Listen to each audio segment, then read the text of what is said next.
Donc, bienvenue au Work Zone Podcast. Dans cet épisode, j'ai le privilège de m'asseoir avec Francesco Cavatorta. Excusez-moi, professeur Francesco Cavatorta, directeur du département des sciences politiques de l'Université Laval à Québec. Francesco est spécialisé dans la politique du Moyen-Orient. Merci d'être avec nous aujourd'hui. Merci à toi, Harry, de l'invitation. C'est un plaisir.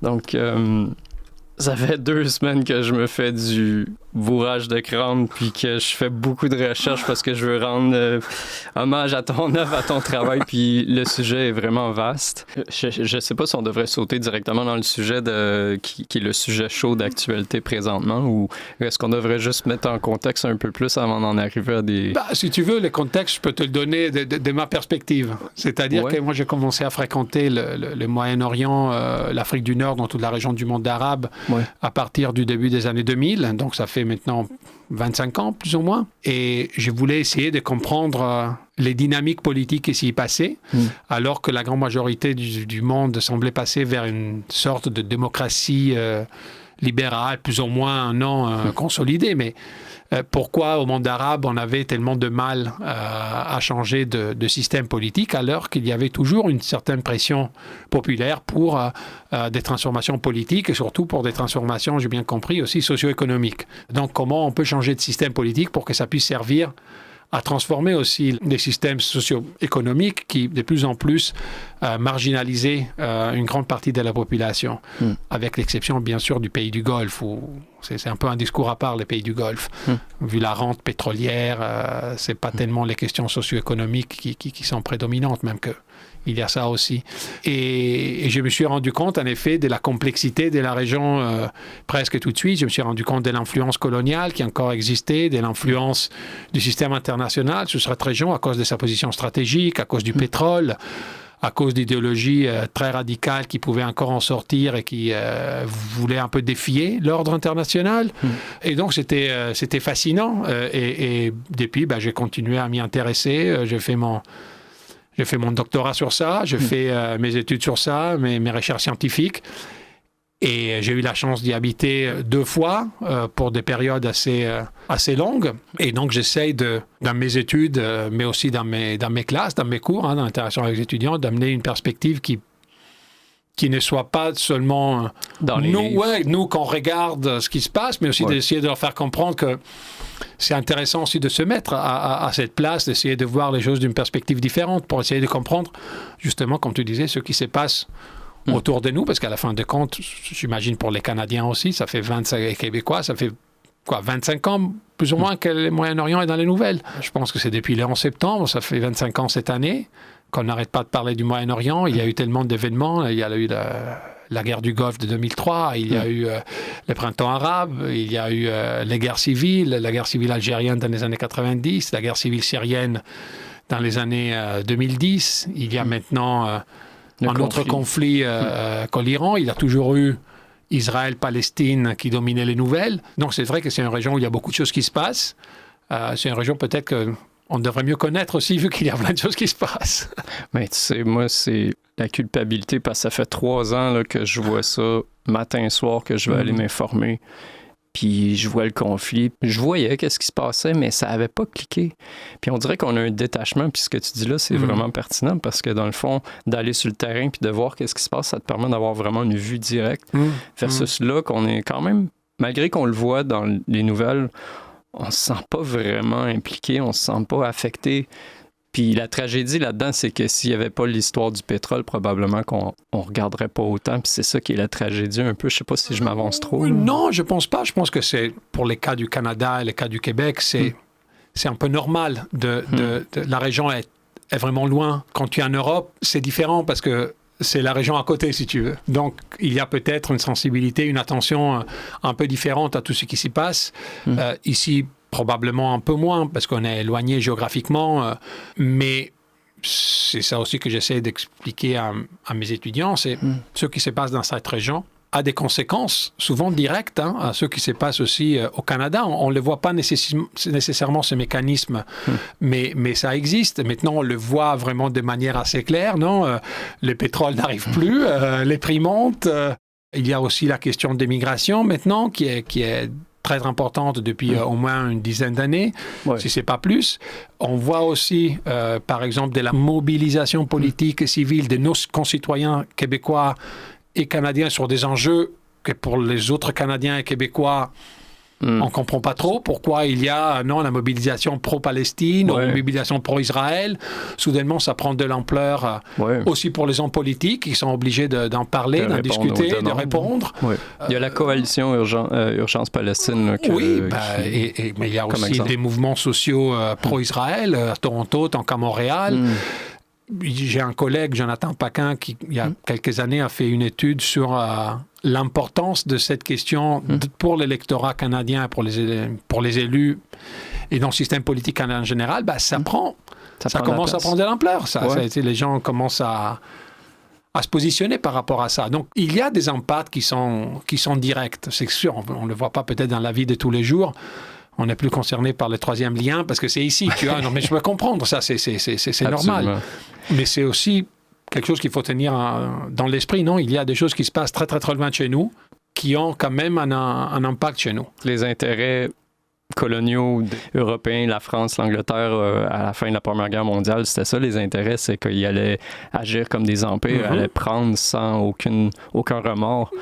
Mais il y a eu certains développements qui ont fait en sorte qu'ils se sont retrouvés dans des mandats au Moyen-Orient, puis ont dû agir autrement, mais quand même, l'intérêt pour le pétrole était là, puis ça a pris jusqu'aux années 70, je pense, avant qu'il y ait une mobilisation des différents pays arabes pour se protéger. Mais aussi, encore aujourd'hui, il y a des auteurs comme, par exemple, Gilles Kepel en France, mais qui, encore aujourd'hui... font une analyse très, si on veut, réaliste des intérêts américains, par exemple, dans la région. Et en dépit du fait que maintenant, les États-Unis n'ont pas tellement besoin du pétrole arabe. Non. Ils ont une bonne réserve, quand même. Oui, mais et il dit encore aujourd'hui, c'est quand même encore dans leurs intérêts, parce que c'est quand même une forme de contrôle économique beaucoup plus vaste, qui va au-delà. Est-ce que j'ai besoin du pétrole arabe ou pas? Le pétrodollar ou quelque chose comme ça? Oui, il y a en plus des alliés dans la région qu'il faut soutenir, qui ont besoin de vendre ce pétrole pour ensuite réinvestir l'argent qu'ils font dans l'économie américaine ou dans l'économie occidentale. Donc, les liens vont au-delà du simple « Ah oui, j'ai besoin de pétrole pour mes industries ». Il n'y a pas que ça. Parce qu'il y a vraiment un développement fort dans la technologie. Admettons le solaire qui est transformé en tout ça pour éventuellement, lorsqu'il n'y aura plus de réserves pétrolières, ils vont être prêts. Là. Et il y en a certains qui essayent de se préparer à l'après-pétrole. Il y en a certains qui ne sont pas si capables que ça de s'y préparer parce qu'ils font face à un dilemme à la fin de compte. Le dilemme est assez simple. Si je suis un pays autoritaire qui gagne presque la totalité de ses revenus en vendant du pétrole à l'étranger, je peux garder ma population plus ou moins satisfaite si je redistribue cet argent. Et si je les donne aussi pour financer les services de sécurité qui me maintiennent en place. Mais pour développer autre chose, et donc changer un peu de direction économique, j'ai besoin d'investir. Mais je prends où l'argent? À qui je l'enlève? À la population ou aux services de sécurité? Et si je l'enlève, j'ai moins de ressources sur le court terme, et donc je fais face peut-être à une baisse de niveau de vie. La population, elle n'est pas contente. Ou les services de sécurité ne sont pas contents. Ça veut dire que je mets en danger ma survie et mon pouvoir. Et donc, oui, je sais que le pétrole va probablement finir à un moment, mais je suis quand même obligé de rester dans le jeu du pétrole, parce que si j'essaie quelque chose d'autre, le quelque chose d'autre va prendre des années pour se développer. Et pendant ces années, c'est qui garantit mon pouvoir? Donc, il y a plein de... il y a l'Algérie, par exemple, on a fait une étude avec un collègue algérien. C'est vrai que l'Algérie a énormément de pétrole et gaz, et ça fait au moins 25 ans, 30 ans qu'ils pensent comment on peut diversifier. Mais ils n'arrivent jamais vraiment à diversifier, parce que les prix de la diversification est trop élevé sur le court terme. Il faut enlever des subventions, il faut que la population vive un peu moins bien, sans être assuré que ta diversification va réussir, à ta protection. Et qu'elle va réussir, surtout. Et si je renonce un peu au pétrole et ma diversification ne marche pas, je fais quoi? Donc, ils sont pris aussi dans des logiques à court terme, long terme, d'une certaine manière, par rapport aux ressources. Puis ça vient jouer avec les politiques, ça vient jouer avec les manœuvres politiques, ça vient jouer avec l'identité du politicien, accommoder des lobbies versus... Bien sûr. Il y a aussi le pouvoir, par exemple, de multinationales du pétrole. Non, il y a un intérêt, oui, à changer de source de renouvellement énergétique et tout ça, mais en même temps, pour faire ça, ça veut dire que quelqu'un doit renoncer à des profits. Et c'est pas toujours facile. On peut essayer de dire aux compagnies de pétrole, il faut commencer à investir autre chose. Et peut-être ils le font, sûrement ils le font. Mais entre-temps, qu'est-ce qu'on fait? Entre-temps, en tout cas, pendant la guerre avec l'Iran, elles ont presque toutes doublé leurs profits. Donc, à partir de Chevron aux Norvégiens. Donc, doublé en 4 ou 6 mois, en 6 mois? Ben, il y avait un jeune politicien, là, je me lance dans quelque chose, je me souviens pas exactement c'était qui, il faudrait que je fouille dans mes trucs, mais c'était un jeune politicien qui avait justement dénoncé cette pratique-là de Chevron, qui disait que les compagnies pétrolières, ce qu'ils avaient décidé de faire, c'était de carrément racheter les barils, puis de les ramener, puis après ça, de les revendre, mais je ne sais pas à quel niveau c'est... Si on est dans une économie de marché, le devoir premier d'une entreprise, c'est de faire du profit et de l'argent. Tu regardes la situation autour de toi et tu essaies de maximiser la manière à travers laquelle tu vas faire des profits.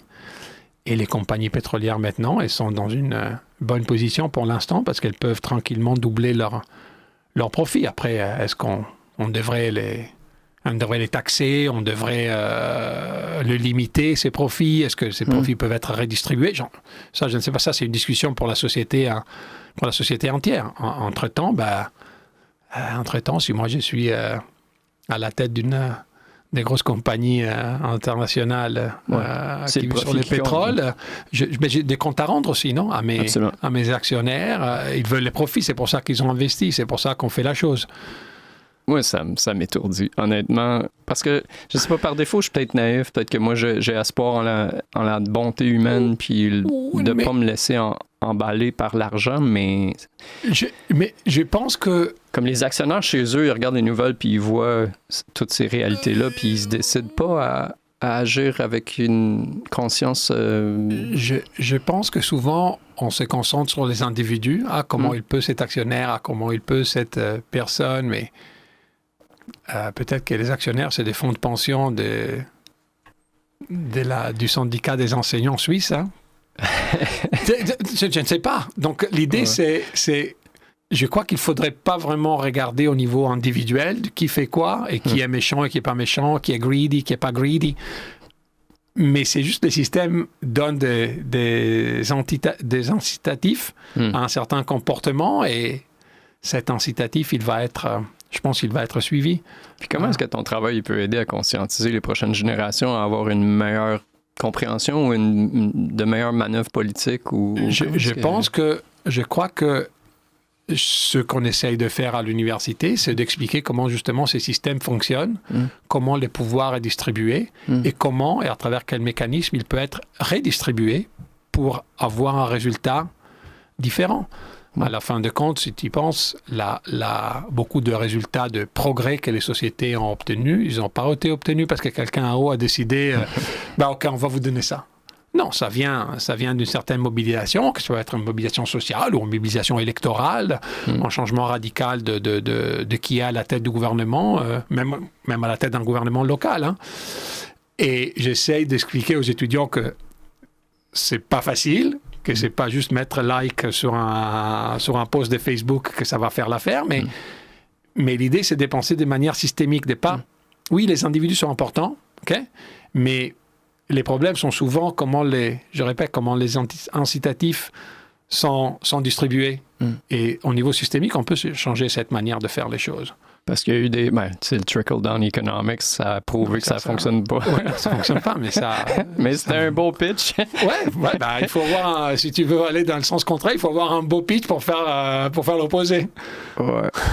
Mais c'est ça qui est dommage, parce que la politique, c'est comme un drôle de mélange où c'est un croisement de... Tu sais, il y a l'émotion, il y a la... mais en gros, c'est ça, c'est un croisement de plein de trucs, l'émotion, les intérêts. Puis on invite les gens à être émotionnels, puis à participer, puis à s'indigner pour élire la personne qu'on cherche. Puis là, éventuellement, lorsque cette personne-là est élue, là, on n'a plus le droit à nos émotions, puis à nos revendications. On dirait la porte se ferme. Moi, je pars toujours du principe que gouverner, c'est hyper difficile. Faire des choix, c'est surtout au niveau de gestion d'un État, c'est très, très, très complexe, très compliqué. Il y a plein d'acteurs qui rentrent en jeu. Mais c'est pour ça que la mobilisation citoyenne est importante, même si elle est difficile, justement, pour essayer de faire arriver vers les hauts les instances que la majorité des gens voudraient voir faites par un gouvernement. Si elles ne sont pas faites, ça ne veut pas dire que le système est pourri, ça veut juste dire qu'il n'y a pas assez de soutien ou pas assez d'incitatifs pour permettre que cette chose qui semble bonne et juste soit faite. Voilà. Ouais. Parce que c'est nous, le gouvernement. C'est au peuple dans une démocratie, heureusement, oui. Ouais. Ah ouais, il y a ça. Au monde d'arabe, pas autant que ça. Donc, c'est ça aussi qui était intéressant d'étudier. Comment les choses fonctionnent à un endroit où les citoyens simples n'ont même pas la possibilité de voter, n'a même pas la possibilité de se mobiliser sur la longue durée pour que certaines choses changent. Ça ne veut pas dire que ça n'existait pas, la mobilisation, ça existe, mais elle bute contre souvent... et puis souvent, elle bute contre la violence. Mais est-ce que c'est... puis je m'excuse, je vais souvent référer au pays du Levant puis du Moyen-Orient parce que j'ai comme... C'est vaste, puis je vais t'avouer, franchement, je me suis pas encore retrouvé dans le Maghreb. Fait que... c'est pas grave. Mais tu peux m'apprendre ce que tu veux sur le Maghreb, mais je me suis pas rendu encore. C'est vaste, c'est vraiment vaste. Mais ce que tu viens de dire là, ça m'a fait penser à l'Égypte. Les 3 pharaons après Farouk, c'était Nasser, puis Sadat, puis Moubarak. Puis ça, on dirait, c'est vraiment les 3 qui ont choisi chacun. Il y avait le socialisme en premier. Après ça, tu avais un truc un peu plus capitaliste qui a laissé rentrer les frères musulmans. Puis le 3e qui était carrément privatisation. Parmi tout ça, parmi tous ces 3 pharaons-là, entre guillemets, le peuple a été réprimé quand même à un certain point. Oui. Nasser, quand même, le monde, ils l'ont... ont voulu le... Ouais, bon, il l'aimait de façon, si on veut, indirecte, parce qu'il avait aboli tous les partis politiques à un moment. Donc, non, je crois que, sauf les siens, non, je crois que l'idée... Il faut un fasciste qui est gentil, dans le fond, c'est ça? Oui, moi, la théorie du dictateur gentil ou illuminé, je n'y crois pas trop. Si tu es tellement illuminé, tu devrais avoir pas peur de te mettre devant ta population et te faire élire, alors, contre des autres personnes qui pensent que tu n'es pas si illuminé que ça. Donc, je ne crois pas trop à l'homme fort illuminé, je ne suis pas un fan. Ça nous dégage aussi de nos responsabilités citoyennes, surtout dans une démocratie, de penser que la solution est dans l'homme fort. Puis les études aussi le montrent. Très souvent, on a l'impression que l'autoritarisme est meilleur, non, à délivrer des résultats, parce que les choses se font plus rapidement. Il y a juste une personne qui décide. Il n'y a pas tellement de gens qui sont mêlés dans une décision que ça prend des années. Oui et non. La majorité des études semblent indiquer que ce n'est pas le cas sur le long terme. C'est les mécanismes démocratiques qui te permettent d'arriver à des solutions... plus équitable et les meilleures solutions et celles qui donnent aussi plus de résultats positifs en termes de progrès social ou économique. Par contre, il est vrai qu'aujourd'hui, nos démocraties sont peut-être un peu dans le trouble parce qu'elles sont moins démocratiques qu'elles étaient. C'est-à-dire que nos hommes politiques et nos systèmes sont peut-être en certaine partie capturés par des intérêts particuliers ou par des lobbies particuliers, si on veut, qui exercent un pouvoir... trop large et que donc ça marginalise les citoyens communs. Ça, on peut en discuter, mais je crois que le problème est ça. Et la solution n'est pas d'aller donc vers un homme fort qui va tout résoudre, surtout si l'homme fort se révèle qu'il n'est pas très bon, comme notre voisin du Sud. Moi, c'est ça. Moi, j'ai le président des États-Unis en tête, là, mais toi, dans le fond, c'est lui. Je pense que tout le monde a ça, mais il y en a plein d'autres qui se vendent comme celui qui va sauver la patrie et tout ça. Moi, je suis un peu... Tous ceux qui se présentent pour sauver la patrie, généralement, quand ils quittent, la patrie, elle ne se porte pas vraiment, vraiment mieux. Il y en a très peu qui ont vraiment transformé. Et Peut-être qu'une exception, ça peut être la Chine, d'une certaine manière. Mais en Chine, je pense que la gouvernance, elle est aussi assez complexe. Il n'y a pas juste... Dans toutes les dictatures, les dictateurs, il n'y va pas tout seul, généralement. Il y a un apparat qui est différent. Je dois étudier la Chine, je connais pas, je sais si tu veux lire un gros truc, un super truc sur la Chine, il y a un bouquin qui est sorti il y a quelques années qui s'appelle The Great Transformation. Il explique en effet que le leader le plus transformateur, si on veut, du XXe siècle, c'est Deng Xiaoping, le leader communiste qui a pris le pouvoir après le décès de Mao Zedong en 1979. Et c'est lui qui, hyper pragmatique, a commencé la transformation économique de la Chine en utilisant le pouvoir de l'État pour radicalement changer la manière dont la Chine opérait au niveau économique. C'est quelqu'un qui a vraiment changé l'histoire au XXe siècle, c'est lui. C'est un super livre, ça explique comment il est arrivé au pouvoir, comment il a exercé le pouvoir. C'est vraiment un super qui nous dit pas mal aussi sur la Chine d'aujourd'hui, je pense. Et la capacité de cet État de mobiliser énormément de ressources pour pouvoir justement atteindre un niveau de développement socio-économique si élevé, et technologique surtout si élevé, pour pouvoir compétitionner aujourd'hui avec les États-Unis assez clairement. Oui.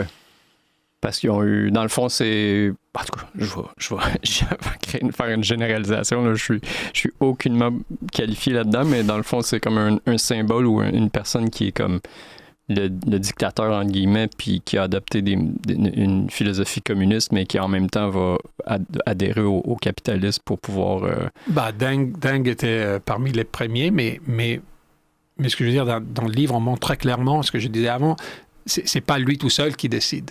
Il a toute une équipe d'experts, d'hommes politiques, de scientifiques qui l'aident dans la construction de cette nouvelle idée de là où la Chine devrait se positionner au niveau idéologique, mais surtout au niveau pragmatique. Je crois que c'était quoi?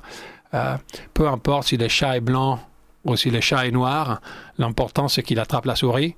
Et donc quand on lui demandait non mais la Chine elle va vers un communisme ou vers le capitalisme, peu importe. Ce qui est important c'est que les pays puissent émerger de sa pauvreté, des désastres de la période de Mao Zedong, après la victoire des communistes en 1949. Donc, il y a un investissement. Il faut une éducation. Que ce soit la personne au pouvoir, certainement. Et puis, il faut... Du flair. Deng, dans ça, était dingue. il était excellent. Il a eu la capacité de mettre autour de lui des gens super capables. C'est-à-dire, les dictateurs, souvent, ont la tendance, sur les longs termes surtout, à avoir un entourage. Oui, mais un entourage qui dit toujours oui à tout. Et qui ne les défie jamais. Alors que la capacité de Deng, c'est d'avoir un entourage, qui était fidèle à lui, mais qui pouvait discuter avec lui sur ce qu'il fallait ou ce qu'il ne fallait pas faire. Deng était quelqu'un qui était hyper curieux. Il a voyagé partout pour essayer de comprendre comment les choses marchaient ailleurs. De l'Allemagne aux États-Unis, au Japon. Il avait cette curiosité intellectuelle qui lui a permis ensuite de se dire, écoute, nous, ce qu'on veut faire en Chine ici, c'est ça. Comment on va s'y prendre? L'idéologie, oui, on va justifier après au niveau idéologique. Maintenant, on va s'y prendre pour faire ce qu'il faut faire. C'est vision long terme. Vision hyper long terme. Hyper long terme.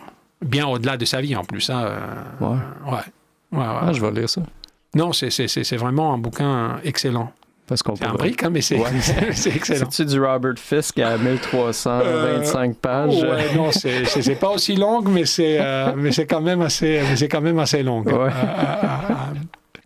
Et puis c'est académique, donc ça fait mal. Fisk, il est plutôt journaliste, donc c'est peut-être un peu plus facile à lire. Une belle plume.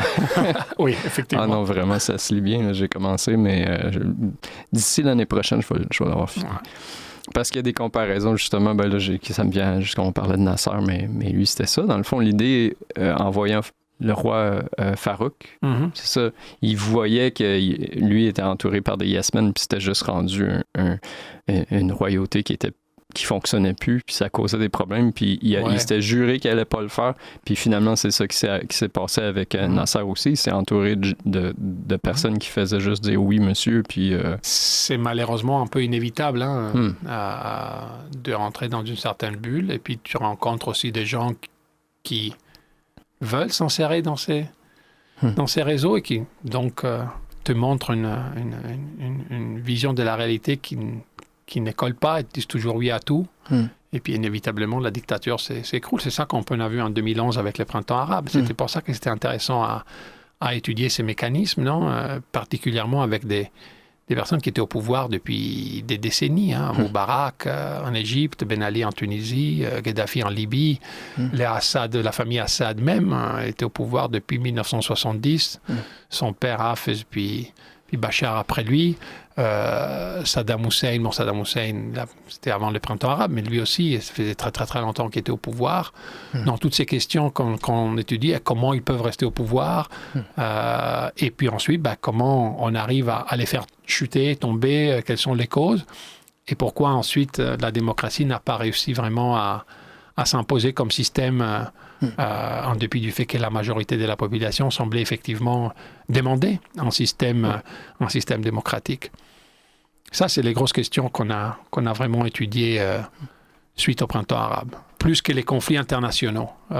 Puis après, l'ère des conflits a repris, si tu veux, un peu plus tard avec Israël-Palestine, maintenant avec l'Iran. Mais pour une dizaine d'années, à partir de 2011, les grosses questions dans le monde académique, en tout cas sur le monde arabe, c'était autour de l'autoritarisme, de pourquoi il est résilient, comment il peut tomber, pourquoi il revient. Non, tu as mentionné l'Égypte. Clairement, après 2 ans de démocratie, on va dire, la dictature est revenue et perdure aujourd'hui. C'est ça, c'est d'éduquer. Je mentionnais éduquer tantôt parce que à l'opposé total de l'éducation, c'est... Là, je veux pas empêcher le monde d'être spirituel et d'avoir un intérêt pour la religion, là, mais souvent, c'était les frères musulmans qui surgissaient de la pauvreté pour aider le peuple. Puis, il y avait une radicalisation, puis... c'est sûr que si on regarde les études précédentes, on va dire des années, si tu veux, des années 70, 80, l'idée était effectivement que c'était à cause de la religion musulmane que ces pays étaient autoritaire. Mais cette explication ensuite, elle a été écartée parce qu'elle n'avait pas beaucoup de sens au niveau empirique et puis elle n'avait pas beaucoup de sens non plus au niveau, on va dire, théorique. Avant tout, on disait la même chose des pays catholiques. Bien avant que la religion soit un obstacle à la démocratie pour le monde musulman, on pensait qu'elle était un obstacle pour les pays catholiques. Puis en effet, tu regardes, l'Espagne est devenue... démocratique, l'Italie est devenue démocratique, l'Irlande est devenue démocratique, plein de pays catholiques le sont devenus sans trop susciter de scandales ou de problèmes. En effet, on a revu la théorie, non mais ça va, les catholiques ça va.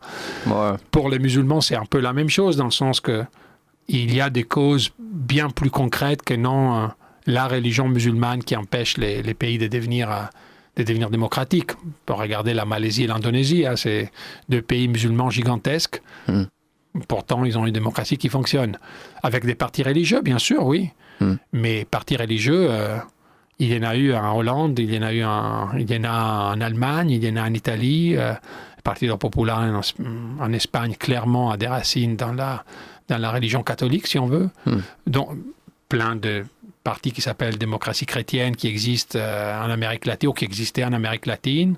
Donc l'idée c'est, il ne faut pas seulement regarder à la religion, je pense que ça nous fait rentrer dans un loop un peu bizarre. Après on dit c'est toujours la religion explique tout.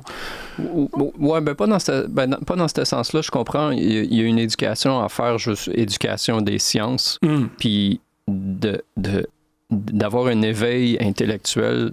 Ça peut mettre à jour ta croyance aussi. Absolument, mais c'est ça l'idée. C'est ça effectivement que se passe. Tu vois, on étudie aussi ces mouvements islamistes ou mouvements comme les frères musulmans et tout ça, et on peut tracer assez facilement les changements qu'ils ont fait au niveau idéologique, au niveau de leurs croyances et au niveau aussi même de comment la religion est vécue et comment ils veulent qu'elle soit vécue par les autres. Ils étaient très hardline au départ, puis... au fur et à mesure que le temps passe, de moins en moins, jusqu'à accepter à participer à des élections, à participer à des coalitions gouvernementales avec des partis qui n'étaient pas du tout religieux, comme dans les cas tunisiens, par exemple, oui, on peut toujours dire ils font exprès, ils veulent se cacher. Oui, ok, mais bon, la réalité, c'était qu'ils ont quand même fait des coalitions et qu'ils ont même participé à des élections. Donc, je crois que il ne faut pas. Ça aussi, je pense que c'est quelque chose que j'essaie d'expliquer à mes étudiants. Il ne faut pas se fier sur les préjugés que quelqu'un peut avoir. Avoir des préjugés, ça arrive à tout le monde de les avoir. Je pense que c'est... Mais justement, on va à l'université pour essayer aussi je ne dis pas de s'en débarrasser, mais au moins de pouvoir le remettre en question. Voilà. Ouais, absolument. Après, tu peux ressortir avec la même idée. OK, mais au moins que tu essaies de la remettre en question et de mieux la justifier. Voilà.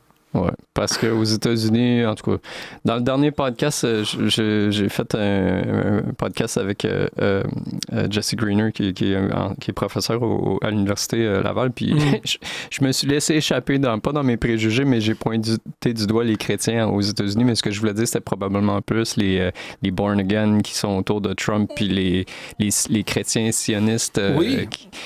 C'était plus eux que je pointais. Là. Je voulais m'excuser de ce que j'ai dit dans le dernier podcast. Pour le monde musulman, c'est exactement la même chose. Hein. Ils vivent c'est tant de musulmans, tant de manières différentes de vivre la religion, hein, ou de ne pas vivre la religion du tout. Il ne faut pas oublier aussi qu'il y en a qui ne sont pas particulièrement religieux, par exemple. Donc, je pense qu'il faut toujours faire un peu attention. C'est ça que je répète, je dis à mes étudiants, quand on parle, oui, on parle des mondes arabes, on parle des mondes musulmans, mais déjà, il ne faut pas tout ne s'explique pas par la religion, et puis il faut considérer que la région Moyen-Orient, Afrique du Nord, il y a pas mal de chrétiens. Hein. Souvent, on oublie ça. Hein. En Syrie, 10% de la population est chrétienne. Parmi les Palestiniens, il y a des chrétiens, 3 à 5%. En Jordanie, il y a des chrétiens. En Égypte, ils sont 10 millions, les chrétiens. Au Liban, ils sont presque un tiers de la population. Donc, il y a les Juifs aussi. En Iran, il y a des Juifs. Oui, il y a une communauté juive en Iran. Il y a une petite communauté juive en Syrie aussi. En Tunisie, il y en a 3 ou 4 000 encore. Donc, il faut y aller doucement. Il y a plein d'islams différents aussi. Puis il y a des différences linguistiques. On connaît bien au Canada les différences linguistiques. Elles existent aussi dans ces pays-là. Hein. Il y a les Kurdes, il y a des minorités. Donc généralement, c'est beaucoup plus complexe que, les musulmans. Moi, quand il y a quelqu'un qui commence un discours comme ça, je suis toujours un peu, quel musulman, tu vois. Il faut être, je pense, mais ça, c'est un reproche que je fais souvent aussi, pas seulement à mes étudiants, mais ça, je leur pardonne, mais souvent aux hommes politiques, aux hommes des médias, il faut y aller doucement avec les catégories gigantesques. Les musulmans, oui, OK. Il y en a un milliard, donc... les Européens, les Occidentaux, ils aiment ça tracer des lignes, puis mais là aussi, tu vois, les Européens, les Occidentaux, lesquels? Ouais. Non, mais là, je voulais peut-être faire un parallèle avec la Première Guerre avec la création des mandats. Dans le fond, ils n'ont même pas regardé les lignes, ils traçaient où, puis ils n'ont pas considéré qui était dans ces régions-là, puis qu'est-ce qu'elle est. C'était la logique de l'Empire à l'époque. C'était on est les plus puissants, et donc on peut arriver à un accord pour se partager ces territoires. Moi, je prends A, B, C, toi, tu prends E et F et G, et voilà, et puis on met la ligne là parce que nos troupes se sont rencontrées à cet endroit, voilà. Ouais, ça allait pas plus loin, c'était une espèce de self-entitlement, là. Ils se sentaient comme si c'était eux qui méritaient de prendre les décisions vu que c'était les vainqueurs, mais aussi parce qu'ils étaient... il y avait aussi une croyance d'une supériorité raciale, d'une supériorité civilisationnelle aussi qui rentrait pas mal, qui d'ailleurs n'a pas complètement disparu, je pense, dans certains secteurs des décideurs, surtout états-uniens et européens. Et on le voit, je pense, un peu avec cette guerre en Iran maintenant, qu'on semble être surpris que l'Iran tient le coup, qu'ils sont capables de négocier, qu'ils sont capables de viser des bases américaines, qu'ils sont capables. Donc on est soudainement, surpris qu'ils sont capables. Mais je pense parce que peut-être il y a encore cette idée pas de hubris, de penser qu'on est tellement plus avancé, tellement plus intelligent. Il y a une belle stratégie, en tout cas, la stratégie militaire de minimiser puis de se fier à des drones puis d'utiliser des petits bateaux au lieu d'aller confronter l'Empire américain. Mais c'est là justement où, encore une fois, je pense, on sous-estime les capacités de des résiliences, des réflexions, des stratégies dans ceux qu'on considère presque comme des barbares. Donc, et cette attitude, on la voit un peu dans l'administration Trump aussi. Pas seulement, l'administration précédente aussi, peut-être un peu moins sous Obama, mais avoir dans cette espèce d'ennemi désigné quelqu'un qui est à la fois hyper dangereux, mais aussi pas très intelligent ou pas très bon ou pas très capable. On a un complexe de supériorité, certainement, parmi certains décideurs américains et européens. Ouais. Et quand les choses ne se déroulent pas de la même manière, soudainement, on est soit surpris, soit fâché, soit on ne sait plus quoi faire. Mais ça, est-ce que c'est l'impact direct de cette idée-là? Pour les États-Unis, admettons, ça coûte combien pour être éduqué, pour payer pour tes frais universitaires? Cet impact-là doit être incroyable. Oui, mais... Sur la conscience populaire? Oui, mais en même temps, je ne sais pas si une éducation hyper chère te permet effectivement d'être éduqué. Mais en partie parce qu'on a encore une fois, on a des préjugés idéologiques, des matrices dans la tête qu'on veut absolument suivre. On veut que les données empiriques rentrent dans cette matrice. Et être éduqué sans avoir peut-être une grosse expérience de terrain, ça sert seulement pour arriver à un certain point, mais pas pour aller plus loin. Donc, combien de ces décideurs américains, par exemple, ont jamais visité l'Iran? Exact. À quel type d'experts ils se sont adressés pour en venir à une décision politique qui se tenait. Puis, J'ai un épisode qui date de la guerre de 2003 contre l'Irak.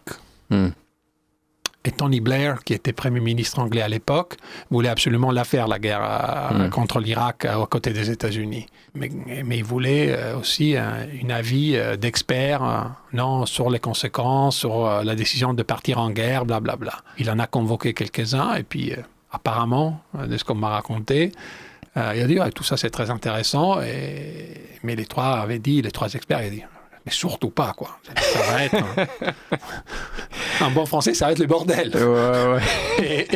Et après, ils ont été remerciés, et l'aide qui les a appelés, mais de toute façon, il avait déjà décidé, tu vois. Donc, il y a ça aussi. Si tu penses que tu as pris la bonne décision comme décideur, les experts ne servent même pas, tu vois. Donc, en plus, maintenant, il y a la guerre aux experts. Il y a un anti-intellectualisme. Maintenant, c'est le common sense. Tout est common sense. Okay?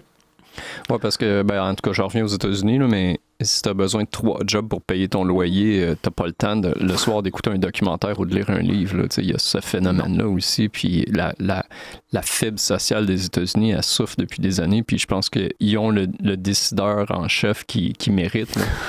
C'est son, en tout cas. Je ne sais pas si nous, on mérite de l'avoir, mais je crois aussi que ce n'est pas un problème qui est seulement des États-Unis. Peut-être on les voit dans une forme peut-être un peu plus extrême aux États-Unis, mais je ne pense pas que ça soit seulement aux États-Unis, malheureusement. Ouais. Dans les débats publics, je vois, ou j'écoute, j'entends souvent des choses que je ne m'attendrais pas d'écouter de quelqu'un qui est dans les médias ou de quelqu'un qui forme l'opinion publique ou de quelqu'un qui est un homme politique, que ce soit fédéral ou provincial. Donc, je ne sais pas, peut-être qu'on est en train de... ça, c'est l'autre truc. C'est les médias, les legacy media qui sont achetés maintenant, puis on en est rendu que ça cause vraiment un problème incroyable, ou c'est que la propagande... parce que personne ne les écoute plus, en plus. Donc, donc tu vas chercher ton information sur TikTok. Ouais. Mais dans une vidéo sur TikTok, est-ce que tu vas vraiment comprendre les conflits arabo-israéliens? Avec une petite danse sur TikTok de 2 minutes, je ne sais pas si tu comprends vraiment les enjeux. Et donc, on est après un peu dépourvu. Et ce qu'on fait, on s'amplifie tout. Exactement, ouais. Tout est simple. On prend l'équipe des rouges contre l'équipe des bleus. Moi, je prends pour les bleus. Toi, tu prends les rouges. Et on fait un débat.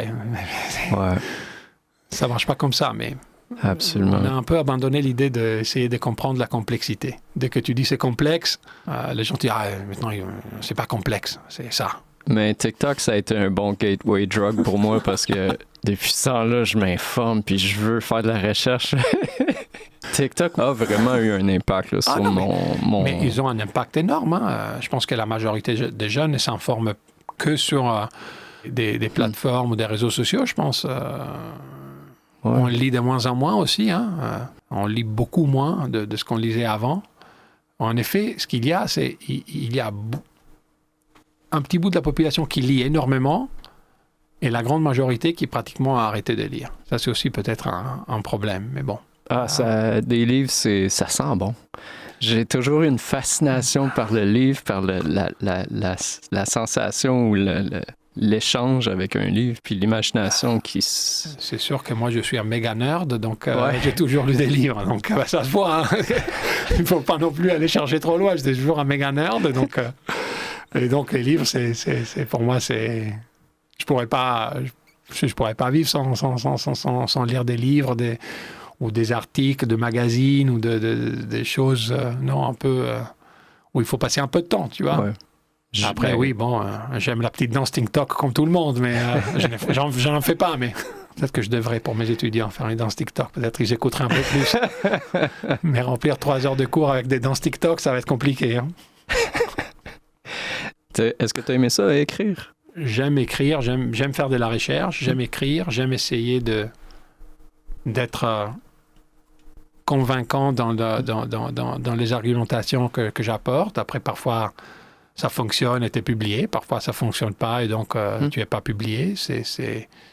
On a un contrôle contrôle des qualités assez important dans notre profession. Tu envoies un article à une revue scientifique et puis il y a des collègues que tu connais pas qui disent oui, non, ou disent oui, mais il faut changer ci, il faut changer ça. Non, c'est peer review.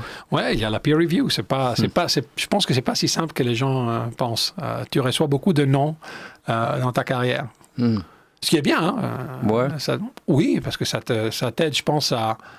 Bon, il y a parfois peut-être, tu reçois un non qui te semble pas justifié, mais c'est bien de recevoir, parce que comme ça, tu reviens sur ce que tu as écrit, tu le révises, tu te dis, peut-être qu'effectivement, j'aurais pu dire ça différemment, j'aurais dû dire ça différemment, peut-être que j'ai pas fait assez de recherche là-dessus et donc j'ai raté quelque chose de vraiment important. Je pense que c'est bien de se remettre en question. Si tu penses d'avoir la vérité dans la poche tout le temps... tu arrêtes d'écrire assez rapidement parce que tu vas prendre plein de portes en face. Mais ça fait du bien. Ouais, l'écosystème, il doit être quand même intéressant.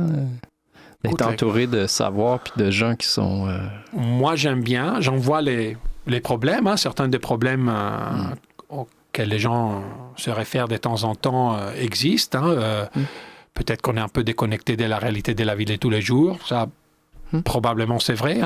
Effectivement, on passe notre temps à lire des livres, à écrire, à enseigner. Il y a le problème d'être déconnecté par rapport à la population de manière générale. Ça, c'est vrai aussi. On voit... Tu sais, moi, je vieillis, mes étudiants restent tout le temps au même âge. Donc, il y a ça aussi, non? Il y a pas des problèmes, il y a des différences générationnelles aussi qui commencent à se voir. Peut-être que parfois, on est un peu trop... professoraux aussi, non? On veut apprendre à tout le monde. C'est probablement vrai aussi. Mais fondamentalement, je pense que ce qu'on essaye de faire, c'est de montrer à des jeunes, surtout en sciences sociales, pas seulement à devenir des bons analystes, à réfléchir, à le savoir-faire d'écrire un policy brief ou le savoir-faire de faire une présentation convaincante. Ça, c'est des trucs pratiques, OK? Ce qui sont importants, mais... Surtout en sciences sociales, nous, qu'on essaye de faire aussi, c'est de former des citoyens qui soient un peu plus alertes, un peu plus informés, un peu plus... pour pouvoir ensuite, comme communauté, prendre des décisions peut-être meilleures ou différentes, ou au moins, si on prend des décisions, de les justifier de manière appropriée. Donc, je pense que c'est cet élément de formation citoyenne, si tu veux, que moi, que j'aime encore dans mon métier. Parce qu'ils doivent te garder sur tes keep you on your toes, là, d'être les étudiants de rester tout le temps au même âge. Oui, ça, c'est pas facile parce que ça commence, la différence est longue. Donc, on n'a pas du tout l'air. Déjà, on n'a pas, avec les étudiants de l'Université Laval, j'ai pas la même langue en commun. J'ai pas le même background que la majorité de mes étudiants. J'ai pas les mêmes références culturelles, que ça soit la musique, l'histoire, les films et tout ça. Donc, c'est pas si facile que ça de rentrer en contact, entre guillemets, ou de faire en sorte qu'ils soient intéressés. Parfois ça marche pas. Hein. Ça, il faut aussi se rendre compte des échecs que tu as. Mais tu as l'air d'avoir une bonne humilité, dans le fond. Est-ce que cette situation-là, où il y a une différence de culture en arrière-plan, est-ce que toi, tu le vois comme... Tu sais, en science, on peut confirmer une hypothèse en la comparant avec une théorie d'une autre discipline, puis est-ce que tu le vois un peu comme ça? Oui, j'essaye d'enlever de ce que j'enseigne, le plus possible en tout cas, ce que je pense moi, comme personne, comme citoyen. J'essaie de leur présenter ce que les recherches suggèrent, sans entrer dans des débats forcément qui a tort, qui a raison, c'est quoi qui est progressiste, c'est quoi qui est conservateur. Il faut voter libéral, non, il faut voter vert, non, il faut voter... Ça, c'est pas moi.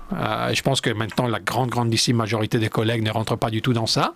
C'est de démontrer justement, la recherche montre ça, cette hypothèse peut être confirmée de cette manière, cette autre hypothèse peut être confirmée de cette manière. Si elle est confirmée, la théorie tient debout, mais c'est à vous, moi je vous présente tout, mais ensuite c'est à vous de voir où vous en êtes pour décider ce qui est bon ou mauvais. Moi je ne sais... Je le sais comme citoyen, ce qui est bon et ce qui est mauvais, mais tout peut s'expliquer. Hein? C'est ça le point de départ. Puis est-ce que tu trouves, tantôt tu mentionnais que c'est un peu fermé, comme circuit fermé, est-ce qu'il y a une ouverture à tu sais, c'est quoi la connexion avec l'histoire, toi avec l'histoire, admettons, comme enseignant ou comme prof? Est-ce que l'histoire est essentielle? Oui, pour mon cas spécifique, oui. Pour mon cas spécifique, c'est hyper important. Qu'ils aient des connaissances historiques, qu'ils aient des connaissances sur la région. Normalement, pour les étudiants de maîtrise surtout, je leur donne, merci pour les étudiants de bac dit au départ, c'est pas un cours d'histoire que je fais, c'est un cours de sciences politiques, mais un peu d'histoire, c'est indispensable. Si vous y connaissez rien à la région, il y a 1 ou 2 livres que vous pourriez regarder, ils sont assez faciles. Allez-y, jetez un coup d'œil. Il y a histoire du monde arabe au XXe siècle, par exemple, des trucs assez simples. Lisez-le dans les 2 premières semaines du cours et tu n'as pas même besoin de les lire, tu vois, avec une attention super particulière, mais juste savoir que les choses les plus importantes sur l'histoire. Donc, mais puis au niveau de la recherche, on fait des connexions interdisciplinaires tout le temps. Il y a la recherche puis il y a l'enseignement qui sont différents quand même. Parce que la politique, je veux dire, il y a toujours un impact sur l'humain, la cupidité humaine, qui est à la source de la cupidité humaine, c'est probablement juste de conserver ses ressources, puis c'est la biologie, dans le fond, qui est derrière ça, qui fait qu'on veut juste garder le feu pour nous, puis pousser les autres, puis là, on amène ça dans une arène politique où, qu'on devient des gens qui sont un peu, qui jouent du coude, puis qui ont une approche qui est vraiment spécifique à notre identité. En tout cas, là, Oui, mais en même temps, on est très capable de coopérer aussi quand la situation le demande, tu vois. Donc, il y a cette idée de la nature humaine, elle est sinon, on ne pourrait pas expliquer certains phénomènes, même au niveau international. On peut prendre l'Union européenne, par exemple. Non, qui l'aurait dit, 60 ans, 70 ans après la fin de la Deuxième Guerre mondiale, que tous les pays qui avant se combattaient, d'un côté ou de l'autre, seraient ensemble dans une union économique, dans une union où il y a la liberté de mouvement pour tous les citoyens. C'est un projet quand même de coopération gigantesque. Il a des problèmes, oui. Il a des gros problèmes même, oui. Mais fondamentalement, c'est quelque chose qui a radicalement changé la vie des Européens. On n'a jamais connu 70 ans de paix en Europe de l'Ouest. Ta suite. Jamais. Jamais. Je suis content pour l'Europe. Non, mais je veux dire, mais c'est énorme, ça. Ouais. C'est énorme. Je pense que nous, on ne se rend pas compte. Je pense que la génération de mes parents se rendent compte du changement. Nous, on se rend compte parce que c'est acquis maintenant. Mais mes enfants, pour eux, c'est... Ils sont dedans, ils n'ont pas vu Ils n'y pensent même pas. Ouais. Ils n'y pensent même pas que ah oui, il y avait une frontière entre la France et l'Allemagne. Oui, il y avait. Il y avait aussi des guerres pas mal entre la France et l'Allemagne. Mais maintenant... c'est intéressant, ça. Donc, je pense que oui, la cupidité, oui, c'est vrai. Il y a les intérêts, personnels, les intérêts de l'État et tout. Mais, encore une fois, si on change La matrice des incitatifs? Oui, ben les incitatifs, c'est ça. C'est parce qu'ils ont... Maintenant, c'est les communications, c'est l'évolution de la communication. Parce que c'est ça qui fait en sorte que l'Empire britannique puis français, à la fin de la Première Guerre mondiale, ben, je veux dire, il était endetté puis l'Europe était saccagée, là, et puis les Américains ont aidé à rebâtir l'Europe. Mais à cette époque-là, il y avait aussi les balbutiements de la radio, il y avait la photo, les empires européens étaient vus, là, ils ne pouvaient pas agir comme des empires, puis par la suite, ben, on peut faire une comparaison aujourd'hui avec les médias, les réseaux sociaux, mais c'est rapide là, qu'on voit l'information arriver rapidement. Donc, s'il n'y avait pas cet œil-là sur les mouvements politiques, les politiciens seraient peut-être plus... Peut-être. Il y aurait plus de guerres en Europe, peut-être. Peut-être, mais aussi ça a été la capacité, la vision de certaines personnes, des hommes politiques, qui ont pris des idées qui précédaient bien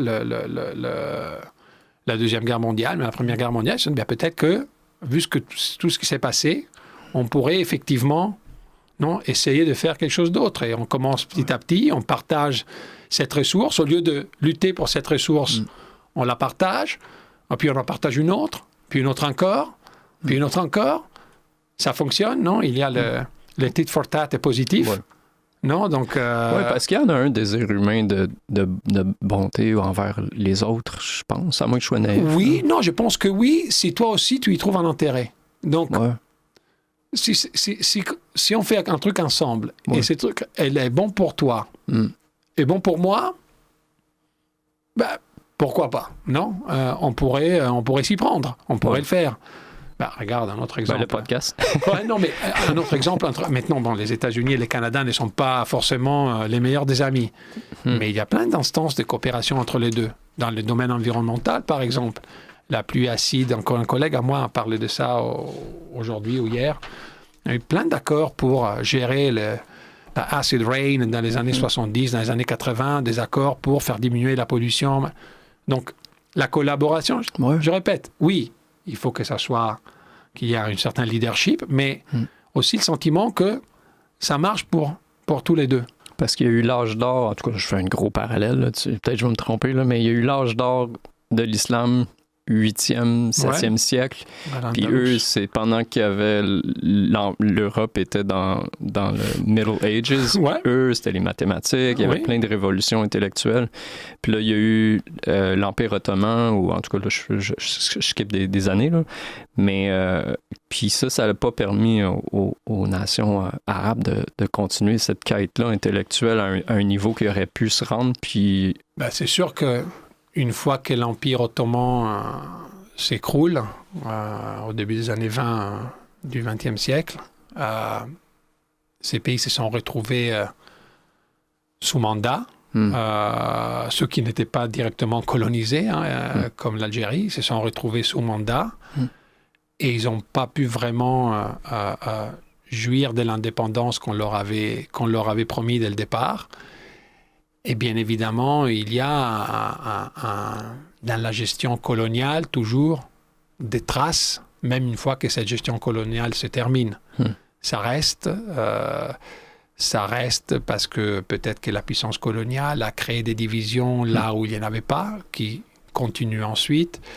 Privilégier un groupe plutôt qu'un autre groupe, par exemple, ça c'est toujours une bonne manière de régner, non? Ça crée un néocolonialisme. Oui, et puis, oui, il y avait aussi les problèmes des liens avec l'ancienne mère patrie. OK, tu es indépendant, mais qu'est-ce que tu fais si toute économie était tournée vers la France ou vers l'Angleterre? Maintenant, qu'est-ce que tu fais? Tu ne vas pas trouver un moyen facile pour changer de direction complètement. Et ensuite, je crois, le problème, c'est bien expliqué dans un livre de 2007 de Nicola Pratt. C'est une collègue de l'université de Warwick. Et elle a écrit ce livre, Democracy and Authoritarianism, en 2007, il me semble. Et ces livres ne disaient rien de particulièrement nouveau, mais c'était assez facile à lire. C'est pour ça qu'il a eu pas mal de succès, parce que c'était assez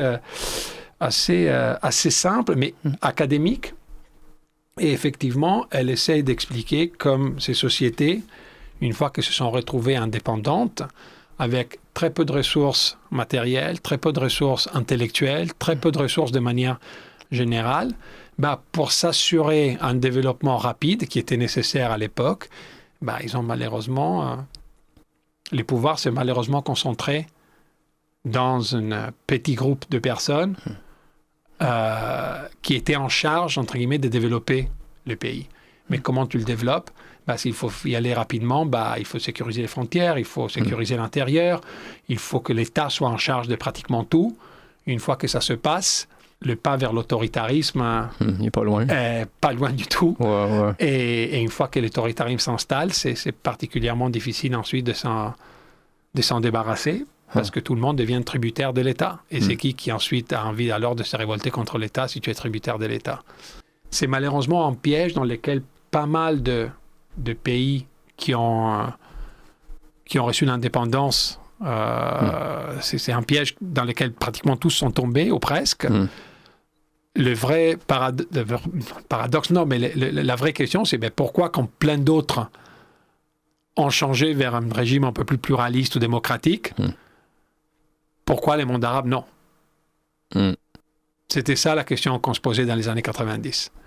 Pourquoi non, la Corée du Sud arrive à se démocratiser? Pourquoi certains pays d'Afrique, en dépit du passé colonial, arrivent à se démocratiser? Pourquoi l'Amérique latine se démocratise? Passé colonial aussi. Bon, ça date de plus de temps, mais quand même. Pourquoi les mondes arabes, non?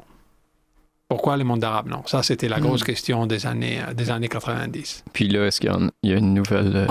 plusieurs chercheurs, plusieurs réponses. Ouais. C'est ça, c'est la beauté des sciences sociales. Après, à la fin, je pense que c'est une combinaison des choses.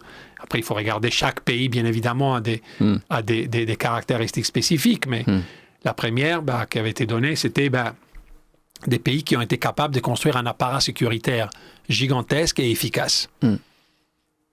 C'est... avec des ressources, avec des ressources à disposition pour soutenir cet appareil, cet appareil non sécuritaire.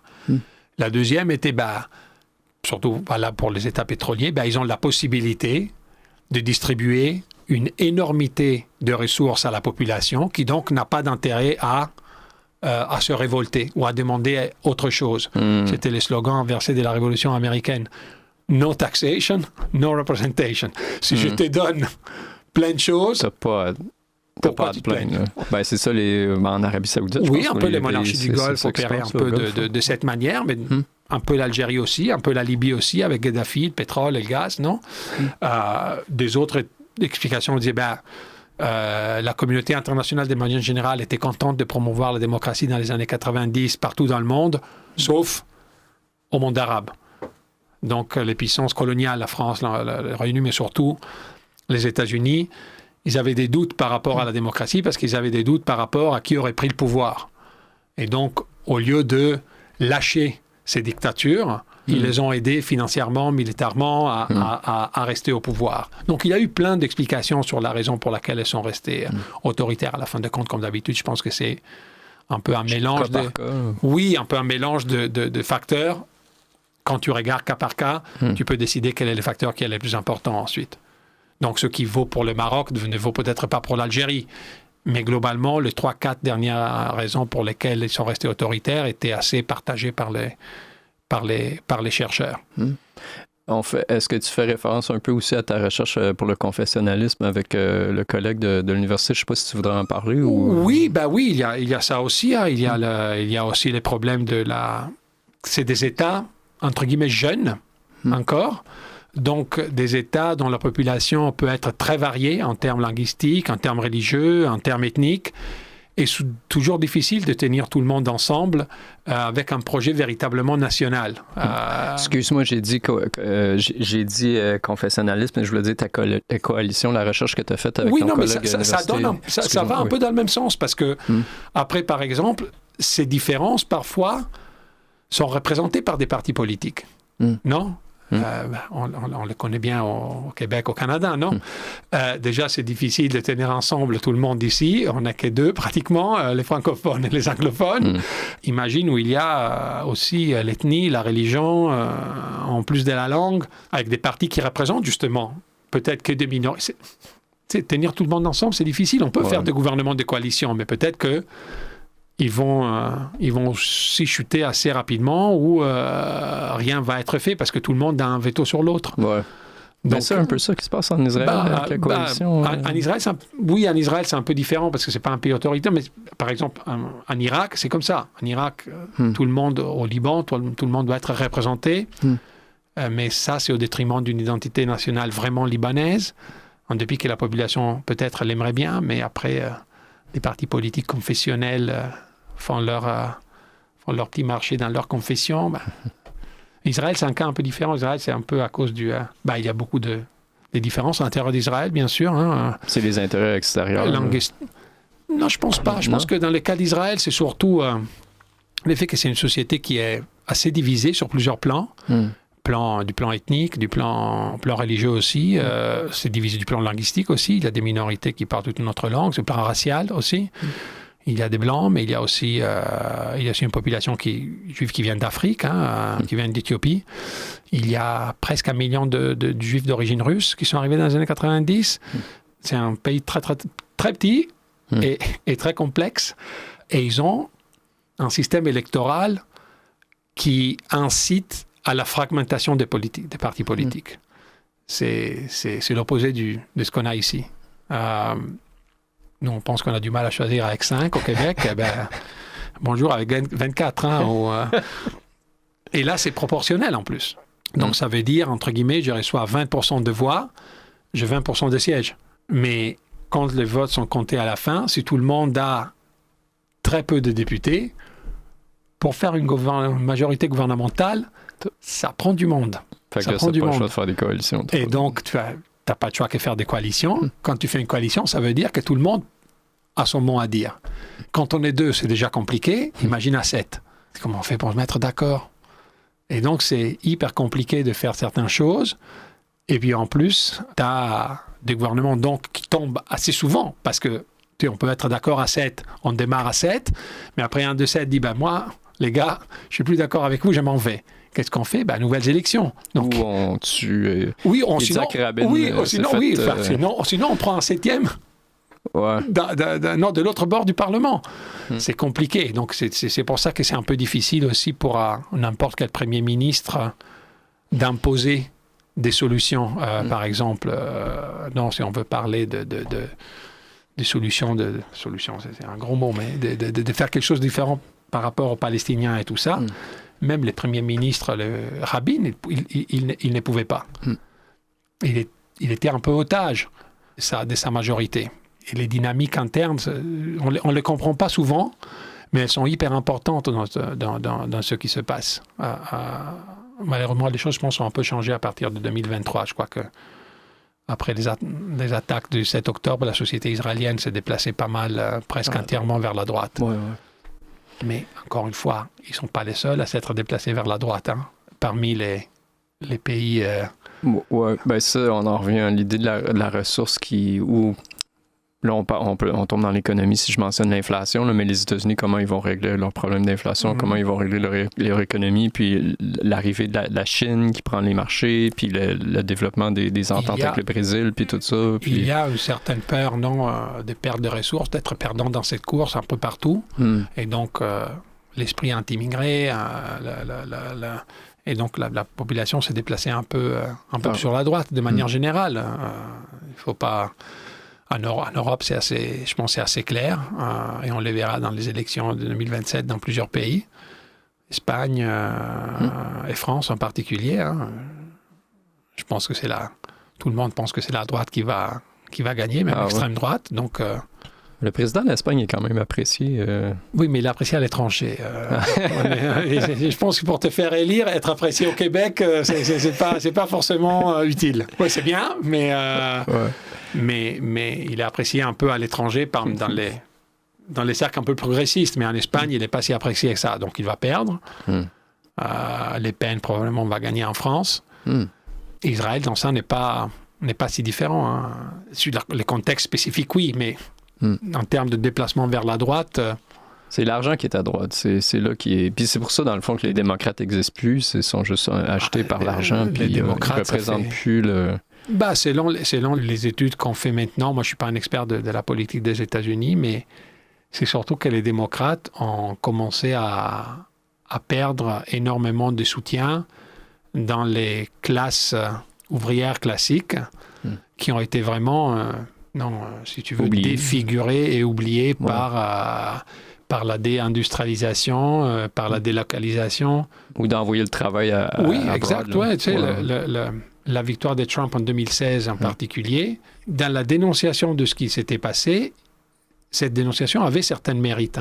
Les États-Unis qui ne produisent plus rien, ou presque, parce que c'était un peu la même critique à la fin de compte que Bernie Sanders, qui était de tout autre côté. Après, ça dépend qu'est-ce que tu as à offrir comme solution à ces problèmes. Mais que Trump ait identifié le problème, ça, c'était assez sûr. Que Bernie Sanders avait identifié le même problème, c'était aussi assez clair. Le problème, c'est qu'est-ce que tu proposes comme solution à ce problème? Que les riches payent les taxes. Oui, les démocrates ont été pris avec un candidat qui n'avait pas, selon la majorité des gens, selon la majorité, non, parce qu'elle a gagné la majorité des votes, mais qui n'a pas gagné là où il fallait gagner. On ne lui a pas donné assez de confiance pour pouvoir lui permettre de mettre en place des solutions que cette partie de la population n'avait pas intérêt. Ils avaient déjà essayé, c'est bon, ça n'a pas marché, quoi. Hillary Trump, elle s'est fait jouer un tour, puis Kamala Harris aussi, parce qu'elle aurait dû prendre le côté de ce qui se passait en Palestine. Je crois que c'est ce moment-là qui a fait en sorte que ça a tourné du mauvais côté pour elle, là, d'après moi. Oui, peut-être. Normalement, dans les élections américaines, la politique étrangère ou les questions des politiques étrangères ne sont pas si déterminantes que ça. Mais je pense que le problème de Harris, c'est que cette guerre, elle va au-delà d'être une simple guerre. Elle représente, pour beaucoup de monde aujourd'hui, ça a cristallisé énormément d'autres luttes. Oui. De celui qu'on pense être le réprimé contre celui qui réprime. Plein d'autres luttes, ça représente. Ça ne représente plus seulement ces conflits et un épisode qui concerne ces conflits. Non, ça a pris une autre dimension. Plusieurs luttes sociales maintenant, ou économiques, s'identifient à cette lutte-là. Et je pense que Kamala Harris n'a pas réussi à comprendre ça. Ouais. Elle a vu ça comme un problème classique de politique étrangère que de toute façon n'allait pas dommager sa campagne, en fin de compte.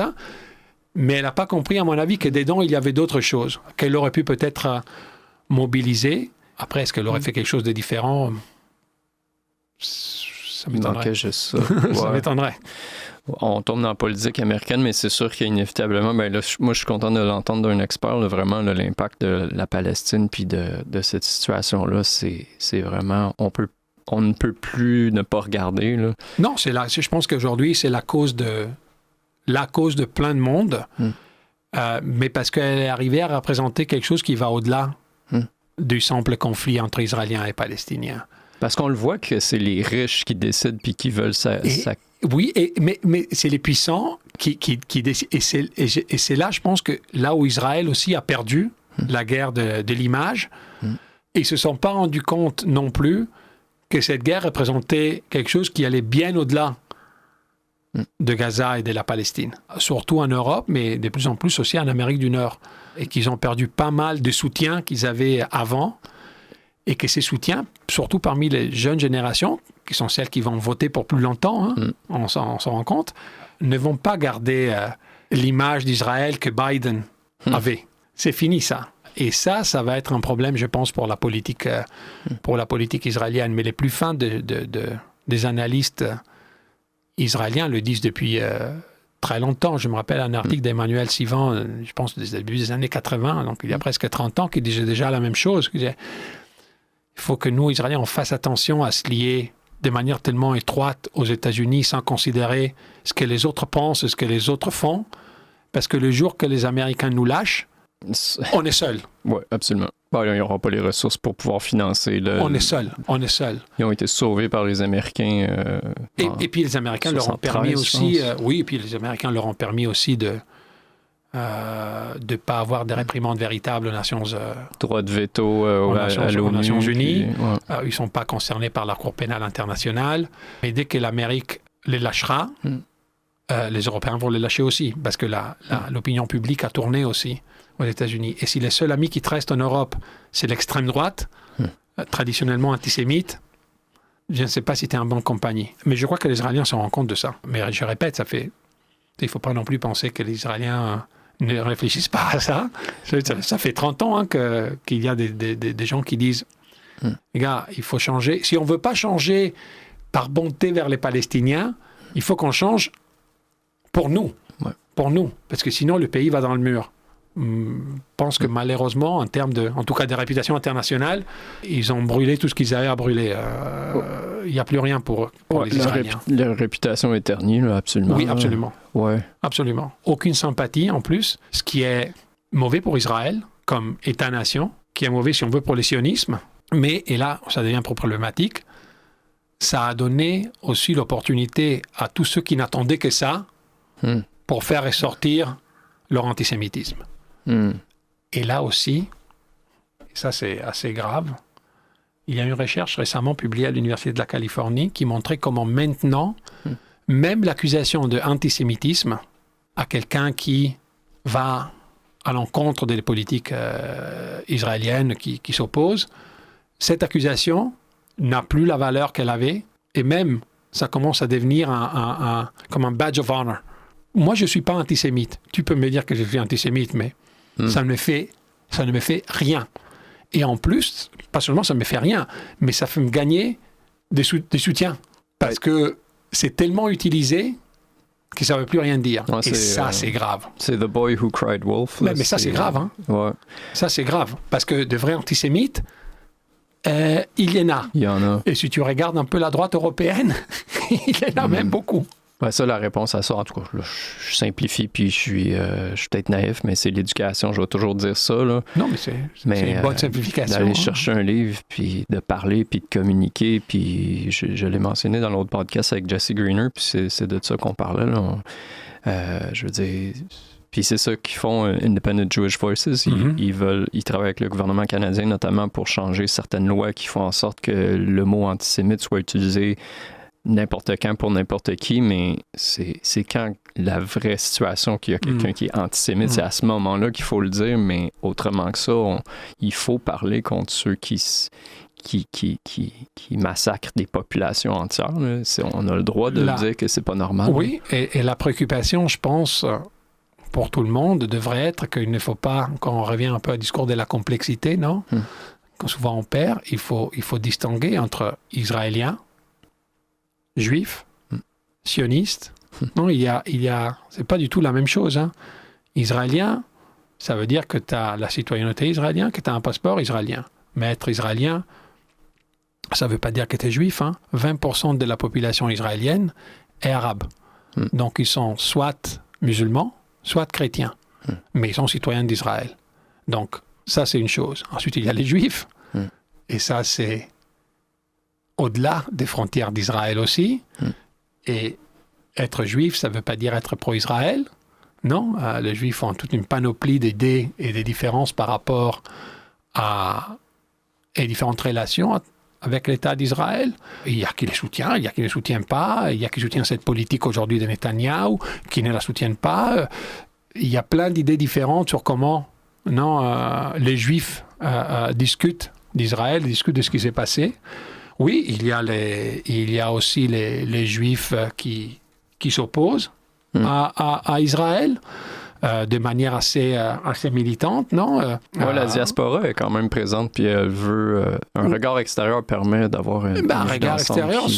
Généralement, le regard extérieur te permet d'être soit encore plus en faveur, soit de regarder, parce que tu mythologises ce qu'il y a, ou parce qu'on te permet d'être plus critique, parce que justement, tu es à l'extérieur et tu n'es pas mêlé dans le day-to-day, non, de ce qui se passe. Et les Juifs ont plein de positions différentes. Et puis, il y a les sionistes, eux, ils adhèrent, si on veut, à l'idéologie qu'il faut une terre où la majorité de la population soit juive pour que les choses qui se sont passées les génocides qui s'est passé et les humiliations et la violence qui s'est produite pour des siècles et des siècles contre les Juifs ne se reproduisent plus.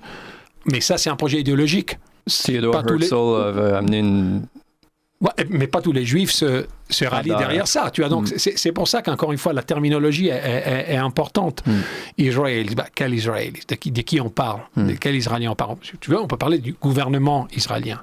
Mais les gouvernements israéliens parlent au nom de la population seulement dans cette période qu'il y a gouvernement. Un nouveau gouvernement israélien parle aussi pour la population israélienne. Ça ne veut pas dire que chaque Israélien se rallie derrière la position gouvernementale à chaque fois. Donc, c'est ça que j'essaie d'expliquer aux étudiants souvent. Oui, parce qu'on a vu, là, on vient de voir, c'était Nature et Carta qui font partie du diaspora, ne sont pas en Israël, mais en Israël, il y a beaucoup d'Israéliens qui sont sur les rues, qui manifestent pour qu'il y ait une conclusion à la guerre, puis qu'ils renouent avec les Palestiniens. Il y en a à l'intérieur d'Israël, il y en a plein à l'extérieur d'Israël aussi. Donc, encore une fois, comme parmi les Palestiniens, il y a des positions différentes par rapport à comment s'y prendre. C'est sûr que maintenant, beaucoup moins. Non, il y a une espèce de...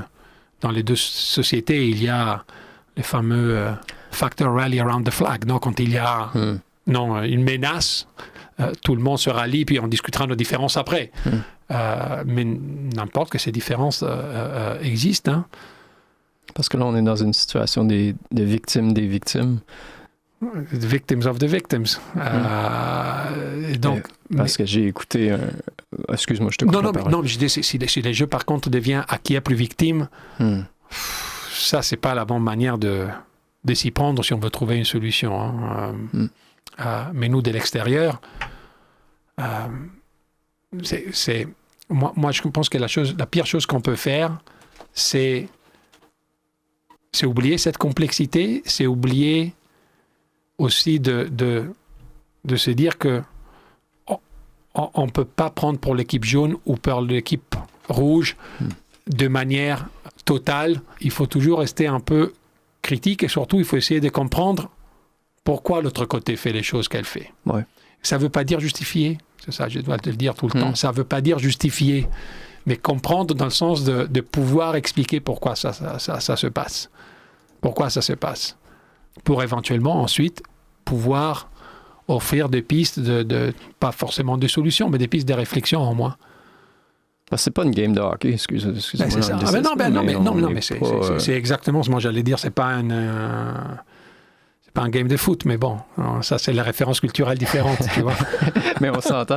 Mais on s'entend que c'est pas un sport. Parce qu'il faut aller lire, il faut aller s'informer, il faut voir de quoi parle ce parti politique-là. Puis c'était ça, en fait, là, je viens de voir Avi Lewis, mais ça c'était fascinant. Jesse Greener, dans le podcast que j'ai fait avec le dernier, il me parlait justement de la différence entre l'arrivée des sionistes versus le Bund, qui proviennent sensiblement du même endroit. Oui. Puis ça, c'est fascinant. Qui avait été complètement écarté, les Bund, à la fin de compte, hyper minoritaires.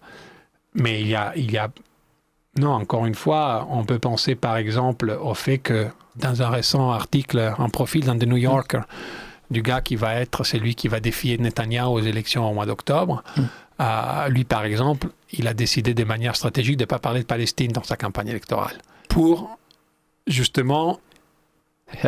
pour justement essayer de voir est-ce que on va en parler et puis se lier les mains à quelque chose et donner la possibilité à Netanyahou de dire traître de la patrie. On ne dit rien, on se fait élire et puis on proposera quelque chose. Mais dans ça, il disait, plein d'Israéliens voient maintenant une victoire de Netanyahou au mois d'octobre comme l'ultime désastre pour les pays et qu'il y en a qui pensent que dès qu'il gagne, qui a un passeport pour pouvoir partira si Netanyahou est réélu.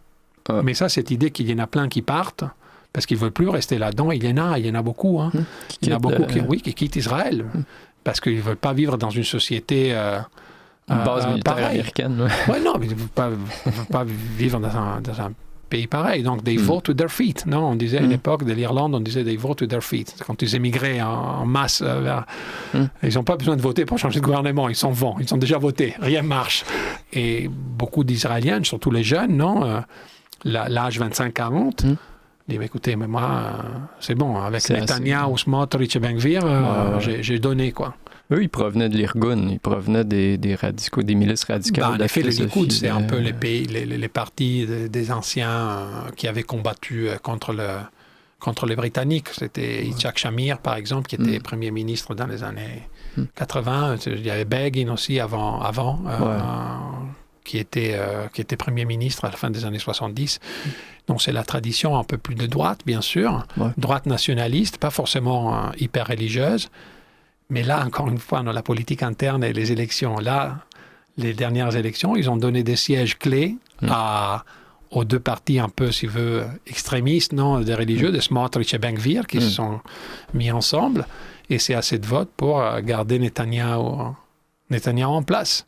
Et Netanyahu, qui est les survivants politiques par excellence, lui, d'où il prend les votes, peu importe, hein, tant que lui, il arrive à rester Premier ministre, les votes, il peut les prendre de n'importe qui. Hein. Parce que s'il il n'est plus Premier ministre, le ICC, ICJ, ou je ne sais pas, ils vont... Ou je pense que les Israéliens vont peut-être le mettre en prison avant pour corruption. Je pense qu'il y a les verdicts qui doivent tomber dans un petit peu, si je ne me trompe pas. Mais encore une fois, il ne faut pas penser seulement l'individu. Netanyahu représente quelque chose et quelqu'un. Hein. Ça représente une certaine évolution aussi de la politique israélienne que de plus en plus est allée vers la droite, déçue tant comme la population palestinienne de l'échec du processus de paix. Hein.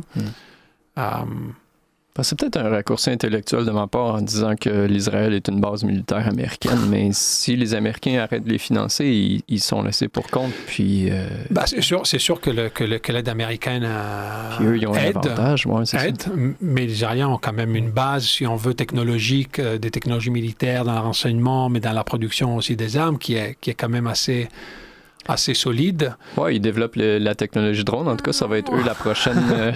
Ça va être eux qu'il va falloir appeler quand on veut des drones qui nous livrent la pizza. Là. L'idée, par contre, est que la technologie de surveillance et de contrôle peut t'amener à un certain point. Mais ça ne fait pas disparaître la question politique. Et maintenant, la vraie question est comment on va aborder cette question politique.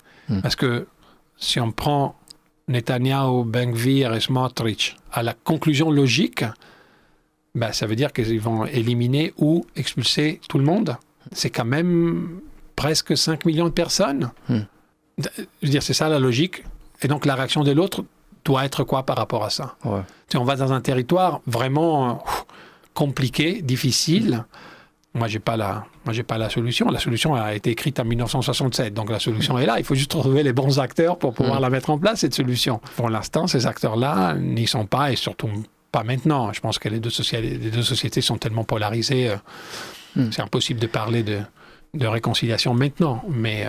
Ils ne peuvent pas vivre dans la haine pour toujours. Là. Puis c'est le traumatisme de la Deuxième Guerre mondiale et probablement même de tout ce passé-là. Il y a un traumatisme en Israël générationnel qui est immense. Je pense que parfois, on a ce qu'on le regarde de manière rationnelle aujourd'hui, et ça, c'est d'une certaine manière légitime. On dit, mais qu'est-ce qu'ils ont à se préoccuper? Ils sont hyper puissants militairement, ils ont de l'appui diplomatique, ils ont l'arme nucléaire, ils ont une avance technologique gigantesque, ils ont une économie qui, quand ce n'est pas un temps de guerre, performe bien. Ils sont intégrés avec un accord de libre-échange avec l'Union européenne qui est le premier partenaire économique. Donc, du point de vue rationnel, on regarde, mais de l'extérieur, on dit, mais qu'est-ce que vous faites? Vous n'avez pas besoin de faire tout ça. C'est sûr, il y a des acteurs politiques qui l'emploient de manière un peu cynique. Mais ça c'est la même chose partout, hein, que certains acteurs politiques utilisent les passés de manière cynique. Mais ce traumatisme international est réel. Est réel.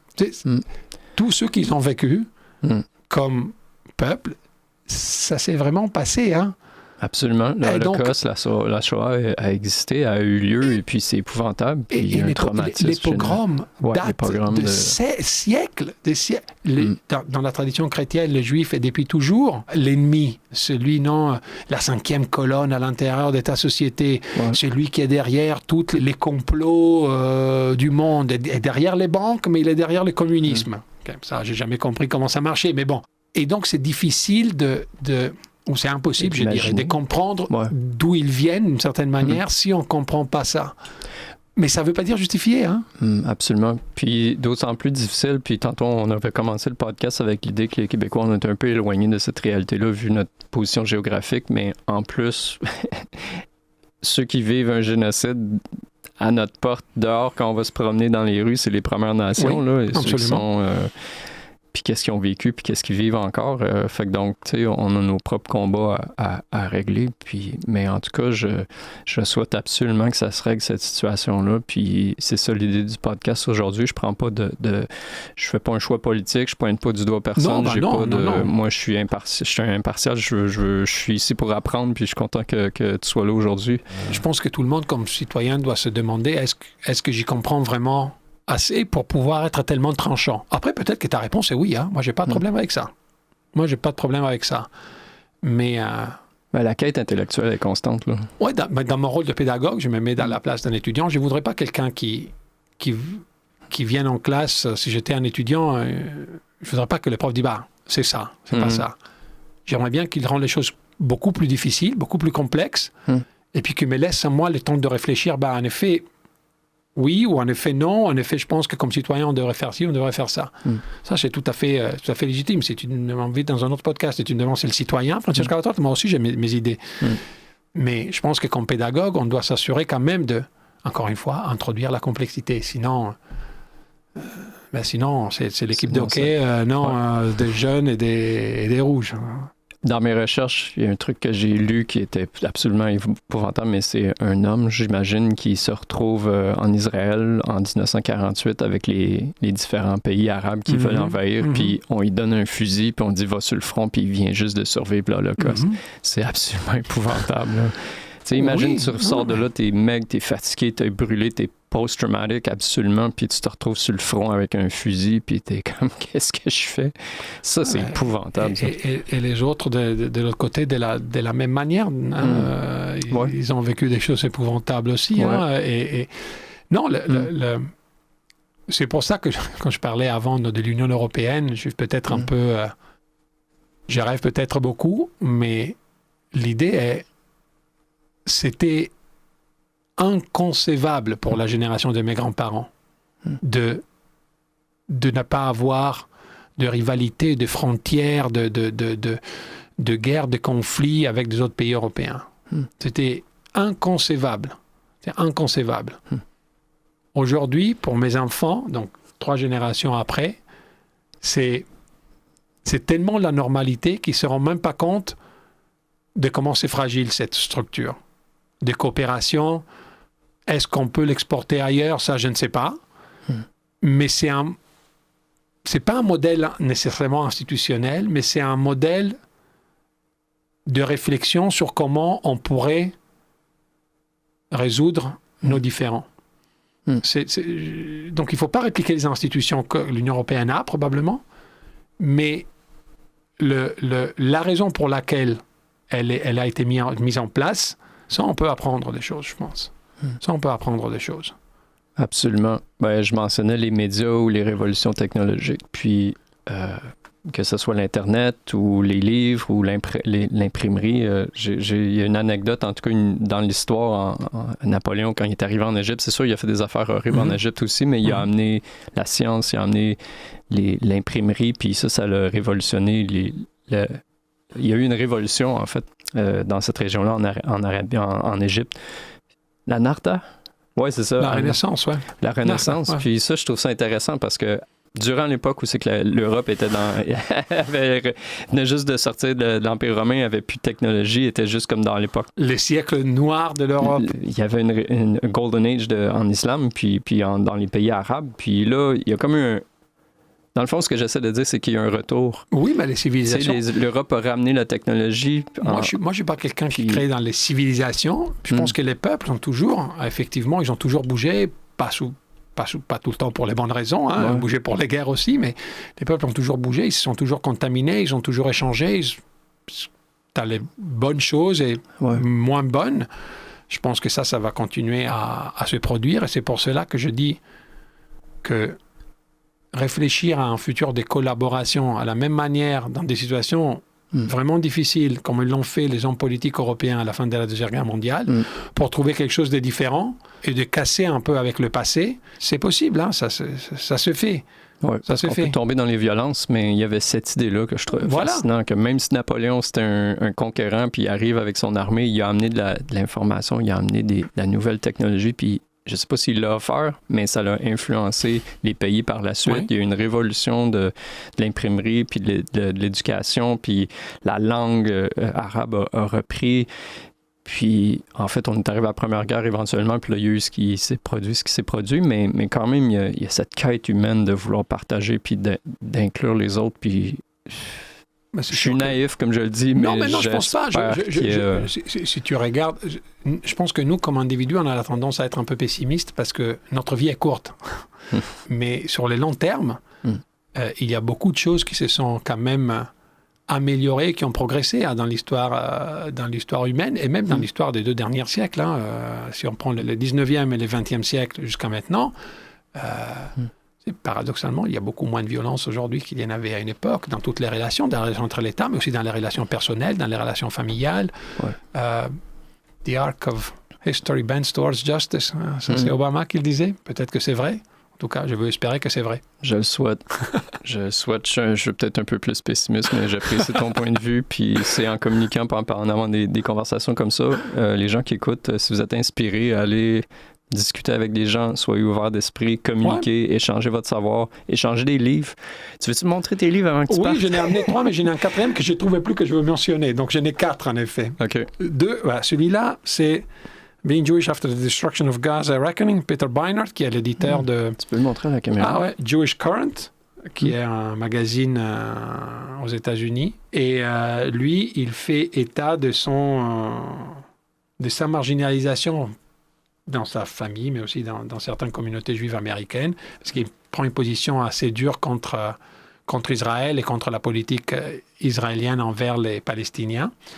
Et il dit qu'en effet, il y a une voie juive, religieuse, spirituelle, pour pouvoir faire l'opposé de ce que Netanyahou fait, à la fin de compte. Donc c'est pas mal intéressant. Il est souvent dans des podcasts aussi, il est assez connu. Je l'ai lu récemment, ça m'a plu. Surtout pour cette dimension, on va dire, religieuse, spirituelle, qui dit, mais en effet, défendre l'État d'Israël, c'est quand même assez différent que promouvoir le judaïsme comme moi je l'interprète. Donc, c'est quand même intéressant. Le deuxième, j'ai trouvé ça fascinant, ça s'appelle The Escape Artist.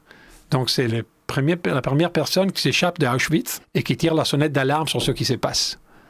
Et en dépit de sa sonnette d'alarme, il n'est pas écouté. Et avec des conséquences désastreuses, surtout pour la communauté juive hongroise. Et qui est la dernière, en effet, à être exterminée au camp. Il y en avait énormément, il y en a plus d'1 million, si je me rappelle pas mal. Et puis de ce que ça fait à sa vie à lui, ensuite, de voir ces traumatismes. C'est une personne assez compliquée et tout, mais je pense que ça explique assez bien... le traumatisme intergénérationnel dont on parlait. Ça montre vraiment ce que c'était l'Europe juste avant et pendant la Deuxième Guerre mondiale et ce que l'homme est capable de faire à un autre homme. Et c'est pas facile à lire, hein, bien évidemment, mais je pense que ça mérite énormément. Ensuite, il y a un autre bouquin que je n'ai pas avec moi, mais je peux le mentionner. Ça s'appelle The 100-Year War Against Palestine de Rachid Khalidi, qui est un chercheur prof à Columbia.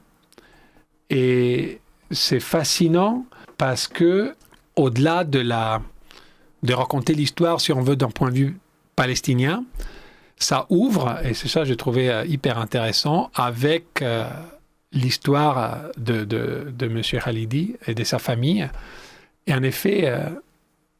son grand-père, si je me rappelle correctement, avait une correspondance avec les fondateurs du sionisme, Theodor Herzl, quand il y avait cette proposition pour les Juifs d'avoir la terre de Palestine comme un foyer national pour la population juive qui ne voulait plus vivre en Europe et qui ne pouvait plus, selon Herzl, vivre en Europe.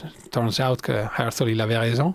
Et dans lequel il y a deux éléments qui me semblaient particulièrement intéressants. Le premier, c'est que, bien évidemment, que le conseil juif qui voulait la Palestine savait qu'il y avait des habitants sur place. Tu vois, c'est pas un secret. Hein? Donc l'idée, la terre était vide pour un peuple en quête de terre. Ça, il le savait très bien.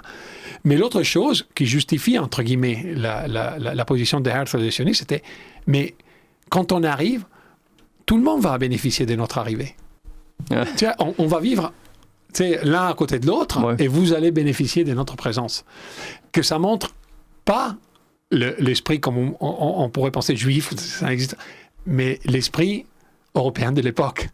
Les fondateurs du sionisme, c'est un Européen classique du 19e siècle. Il voit le reste du monde, en dehors de l'Europe, avec un certain, aujourd'hui, on dirait, racisme, et comme un endroit à conquérir. Dans l'esprit, on va aider les sauvages. Et c'est... Ce qui est intéressant, c'est que quand tu le dis, il n'a pas l'air méchant. Il y croit. Et c'est ça qui est absolument fascinant, tu vois, comment on arrive à être dismissive de l'autre, parfois, en pensant qu'on l'aide, à la fin de compte. Tu vois, on arrive, on va vous développer d'une certaine manière. Et ça, c'est vraiment intéressant, en plus de toute l'histoire qu'il raconte ensuite, des relations entre les deux, et de ce qu'il appelle settler colonialism. Et ensuite, un bouquin que j'ai vraiment aimé, et que j'ai lu très rapide, qui n'a rien à voir avec mes intérêts de recherche, qui n'a rien à voir avec ma profession, mais qui s'appelle Cobalt Red. En Afrique. Et c'est sur les mines de cobalt en Afrique, surtout à l'est de la République démocratique du Congo. Et de comment, en effet, pas mal des choses qu'on prend comme acquises ici, comme nos voitures électriques, toute notre électronique, les téléphones, blablabla, qui fonctionnent avec des batteries au lithium. Et une chip israélienne bientôt. Peut-être. Là-dedans, il y a une explication de d'où ça vient, ce fameux cobalt, et les conditions dans lesquelles il est sorti de la Terre. Si vous avez envie de pleurer le soir, vous pouvez lire ça et vous dire, mon Dieu, qu'est-ce que j'ai acheté ma Tesla et mon téléphone et tout le reste.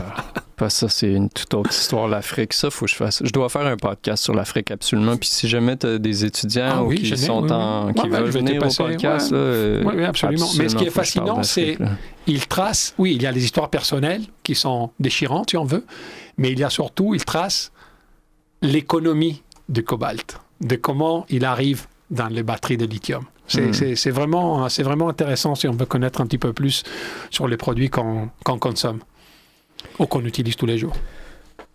En retour, moi, c'est quoi mes livres? J'ai mon Robert Fisk que j'ai mentionné tantôt. Je vais pas Sinon, pour ceux qui veulent lire quelque chose de simple puis que c'est une bande dessinée, c'est Coquelicot d'Irak. C'est vraiment intéressant, c'est cute. C'est fait par une... Donc, oui, il y a ça. Puis sinon, Paris. Ça, oui. 1919. Est-ce que tu veux présenter tes réseaux sociaux juste avant de partir? Moi, je n'ai pas, donc... T'en as pas? Bon, allez voir Francesco Cavatorta sur la page de l'UL. C'est là où on me trouve. T'as pas le temps, imagine. Non, puis je pense que je suis arrivé trop tard sur scène pour vraiment profiter de... Je suis déjà trop vieux qu'on fasse Facebook, Twitter, tout ça. Parce que... J'ai jamais accroché là-dessus, donc... Désolé. Faites une recherche Francesco Cavatorta Books sur Google, vous allez retrouver plein de trucs. Sinon, il y a les podcasts aussi. Apple Podcasts, tantôt tu mentionnais que tu avais fait un podcast avec... donc, allez voir ça. Tout est disponible sur le web. Et puis, sinon, à part de ça, pour ceux qui veulent aller à l'Université Laval puis étudier, puis vous pouvez facilement retrouver la page du répertoire. Ah oui, regardez surtout les programmes de sciences politiques, ils sont super. Excellent. Comme je mentionnais tantôt, communiquer, échanger, partager des livres, inspirer les autres. Faut communiquer et pas se politiser, mais au moins de se faire une tête puis de grandir. Oui, de devenir de meilleurs citoyens. Absolument. Pas meilleur dans le sens meilleurs, non, les autres sont pires, avoir une supériorité morale, mais meilleurs, c'est d'être plus informé, de au moins savoir pourquoi tu as la position que tu as et quelle pourrait être la position différente et pourquoi des autres ont des positions différentes. C'est un peu ça l'esprit aussi de la démocratie, de se confronter sur ça, avec respect. Merci Francesco Cavatorta. Merci, ça a été vraiment un plaisir. Merci infiniment. Ça allait? Excellent. Aïe, aïe. Wow.